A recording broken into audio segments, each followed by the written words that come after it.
Imagine you're 13 years old and you've just killed a man. Not in self-defense, not by accident.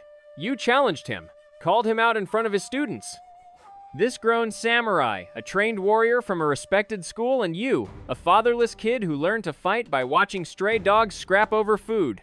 Your hands are shaking, not from fear, from the adrenaline crash. The wooden sword in your grip is cracked where it caved in his skull. There's blood in your mouth from where you bit your tongue during the fight.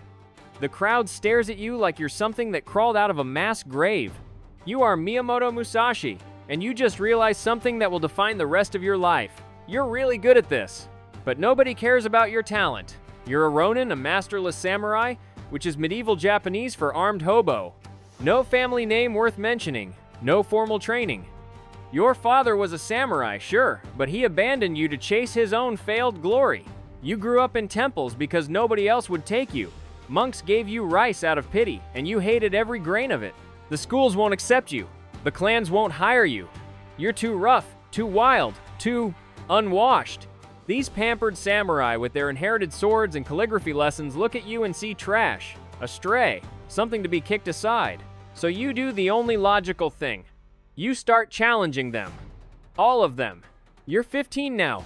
You've won 8 duels. Real ones, not the ceremonial, honor-bound theater that proper samurai perform.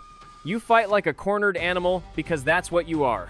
No style, no elegance, just violence executed with surgical precision. They hate you for it.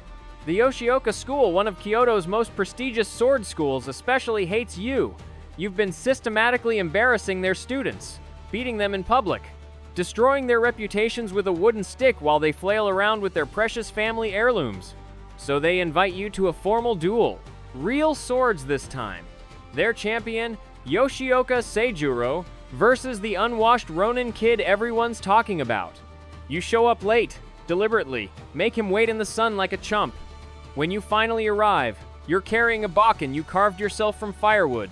He's got a razor-sharp katana that probably cost more than you'll earn in your entire life. The duel lasts one move. You crack his skull so hard he never fights again. Just done. The head of the Yoshioka School, neutralized in seconds. His students carry him away like a sack of rice. They send his brother next, Seijūrō, bigger, angrier. He brings a 6-foot wooden staff because apparently he learned nothing from watching his brother get demolished. You beat him even faster. Now the Yoshioka School is in full meltdown mode. Their reputation is circling the drain. So they do what any reasonable group of highly trained warriors would do. They organize an ambush. The school's youngest heir, Yoshioka Shichiro, will be the bait for a duel. But really, they're planning to jump you with dozens of armed students and kill you in the woods. Except you already know. You always know. You show up before dawn, hours early. Hide in the trees. Watch them set up their ambush like a bunch of NPCs following a scripted event. You explode out of the darkness. You kill the Yoshioka Shichiro first. Not because you want to, because terror is a weapon. And now everyone here knows they're dealing with someone who doesn't care about honor, rules, or the fragile social contracts that make their world function. Then you kill everyone who tries to stop you from leaving. The Yoshioka School never recovers. Within a generation, it ceases to exist. You erased an institution that had stood for decades, and you did it before you turned 21. But here's the thing about becoming a legend through violence. You can't stop. The duels keep coming. Challenges arrive like junk mail. Every town has some hotshot who thinks he's the one who'll finally put you down. You develop a system, a philosophy. 2 swords, one long, one short, because limiting yourself to one weapon is something people with death wishes do. You study everything, strategy, timing, psychology. You learn to read opponents like they're books written in crayon. You win 60 duels, not matches, not sparring sessions, 60 fights where losing means death, and you never lose. The techniques you develop are so effective that people start calling them revolutionary. You're inventing modern kendo in real time, just by refusing to die. Schools begin teaching Musashi's style before you even write anything down. But the loneliness is crushing. You're too dangerous to have friends, too unpredictable to serve a lord, too brilliant to ignore, and too frightening to embrace. You're trapped in this weird purgatory where everyone knows your name, but nobody wants you around. Then comes Sasaki Kojirō, the demon of the western provinces. A samurai so technically perfect, so refined, that watching him fight is like watching calligraphy come to life. He uses a nodachi, a sword so long it's almost a polearm with impossible precision. He's everything you're not. Elegant, employed, respected. A proper samurai from a proper school with proper technique. The duel is set for Ganryū Island. Kojirō arrives on time, immaculate, ready. His sword gleams in the morning sun. He's probably been preparing for this moment his entire life. You show up hours late. You didn't even bring a real sword. You carved a bakken from a boat or during the trip over. It's longer than his nodachi. Crude, ugly, but functional. Kojirō is furious. You've disrespected him, the duel, everything he stands for. He's shaking with rage. Perfect. Angry opponents make mistakes. The duel lasts seconds. You rush him with the oar held high, baiting his legendary technique.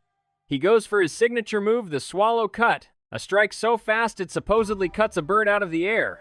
You're faster. You brain him with the oar before his sword completes its arc. He drops, tries to get up, can't. You hit him again to be sure.